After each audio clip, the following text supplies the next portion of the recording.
तर रामराम पाहुणं, कशा आहात तुम्ही सगळे? आशा करतो सगळे मस्त असाल, मजेत असाल। तर आजच्या व्हिडिओमध्ये मित्रांनो आपण आणखीन एका स्टॉकबद्दल चर्चा करणार आहोत। ॲक्च्युली हा जो स्टॉक आहे तो फार्मा सेक्टरशी रिलेटेड असलेला स्टॉक आहे। एक फार्मा कंपनी आहे ज्याच्यामध्ये एक चांगली करेक्शन झालेली आहे। जर तुम्ही 2 ते 3 महिन्यासाठी काही बाईंग अपॉर्च्युनिटी शोधत असाल स्टॉक मार्केटमध्ये, एक चांगला रिटर्न मिळवू इच्छित असाल तर हा व्हिडिओ तुमच्यासाठी आहे। सो मित्रांनो, ही जी काही फार्मा कंपनी आहे त्याच्यामध्ये एक चांगली करेक्शन झालेली आहे आणि फंडामेंटली आणि टेक्निकली अत्यंत स्ट्रॉंग असा मित्रांनो हा स्टॉक आहे। जर तुम्हाला हा स्टॉक खरेदी करायचा असेल आणि त्याविषयी तुम्हाला जाणून घ्यायचं असेल सविस्तररित्या तर व्हिडिओ शेवटपर्यंत नक्की पहा। पण पुढे जाण्याआधी तुम्हाला सर्वांना कळकळीची विनंती, चॅनलवर नवीन असाल सो चॅनलला सबस्क्राइब करा, व्हिडिओला लाईक करा आणि जास्तीत जास्त शेअर करा मित्रांनो, कारण हे व्हिडिओज बनवण्यासाठी खूप जास्त मेहनत लागते आणि आपल्या मराठी बांधवांना आर्थिकदृष्ट्या साक्षर करण्याकरिताच हे चॅनल आपण बनवलेलं आहे। सो मित्रांनो बघा, ज्या स्टॉकबद्दल आपण चर्चा करणार आहोत त्याचं नाव काय? त्याचं नाव आहे मित्रांनो मॅनकाइंड फार्मा लिमिटेड। ओके, आता नावावरूनच तुम्हाला कळालं असेल एक फार्मा सेक्टरची कंपनी आहे, एक लार्ज कॅप कंपनी आहे मित्रांनो, म्हणजे तुम्ही याला एक ब्लू चिप कंपनी म्हणू शकता आणि अत्यंत चांगली मित्रांनो प्रॉफिट ग्रोथ आणि अत्यंत चांगली सेल्स ग्रोथ याने गेल्या काही वर्षांपासून दाखवलेली आहे। तुम्ही बघू शकता रिटर्न ऑन कॅपिटल एम्प्लॉयड आणि रिटर्न ऑन इक्विटी अनुक्रमे 24% आणि 19% आपल्याला दिसतोय। आणि सर्वात महत्त्वाची गोष्ट म्हणजे कंपनी मित्रांनो ऑलमोस्ट या ठिकाणी काय डेट फ्री कंपनी आहे, म्हणजे कर्जमुक्त कंपनी ऑलमोस्ट असं तुम्ही या ठिकाणी म्हणू शकता। आता राहिला प्रश्न मित्रांनो क्वार्टरली रिझल्ट्सचा। सो आपण क्वार्टरली रिझल्ट्सचे प्रदर्शन कसे आहेत ते बघूया। अर्थातच मित्रांनो जे काही क्वार्टरली रिझल्ट्स आहेत ते अद्यापपर्यंत अनाऊन्स झालेले नाही आहेत, पण अगेन मित्रांनो मी तुम्हाला सांगतो ह्या क्वार्टरमध्ये ही जी काही कंपनी आहे ती एक चांगलं प्रदर्शन दाखवू शकते असं ह्या ठिकाणी सध्या तरी वाटत आहे, असं एस्टिमेशन ह्या ठिकाणी लावण्यात येत आहे।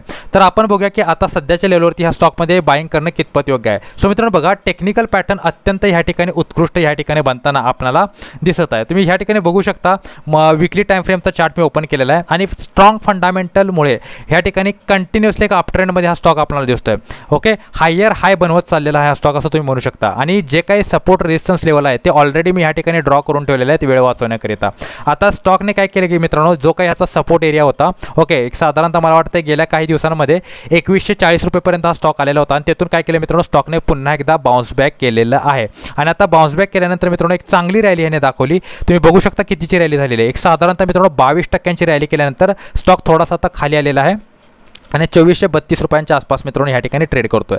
सो जे काही करंट लेवल्स आहेत मित्रांनो त्या करंट लेवल्सवरती तुम्ही मित्रांनो ह्याच ठिकाणी काय करू शकता, बाईंग करू शकता। एक चांगली अपॉर्च्युनिटी आहे कारण अद्याप स्टॉक मित्रांनो काय ह्याच्या सपोर्ट झोनच्या जवळच आहे आणि तुम्हाला जर हा स्टॉक वाटत असेल की हा बाईंग केल्यानंतर खाली आल्यानंतर काय केलं पाहिजे। सो मित्रांनो बघा, जरी हा स्टॉक खाली आला तरी तुम्हाला भिण्याची गरज बिलकुल सुद्धा नाही आहे, कारण मला असं वाटतंय मॅक्सिमम हा जो काय मित्रांनो स्टॉक खाली येईल तो कितीपर्यंत येऊ शकतो, एक साधारणतः मित्रांनो 2209 रुपयेपर्यंत, म्हणजे 2210च्या आसपास मित्रांनो हा स्टॉक काय होऊ शकतो, मॅक्सिमम खाली येऊ शकतो, म्हणजे एक साधारणतः 9% खाली येऊ शकतो असं मला सध्या तरी ह्या ठिकाणी वाटतंय। ओके, त्याच्यापेक्षा जास्त या स्टॉकमध्ये घसरण होण्याचे चान्सेस सध्या तरी मला ह्या ठिकाणी वाटत नाही आहेत। त्यामुळे सध्याच्या लेवलवरती तुम्ही बाईंग करू शकता आणि वरचे टार्गेट्स आपल्याला किती मिळू शकतात एक 2 ते 3 महिन्यामध्ये त्याविषयी आपण आता विचार करूया।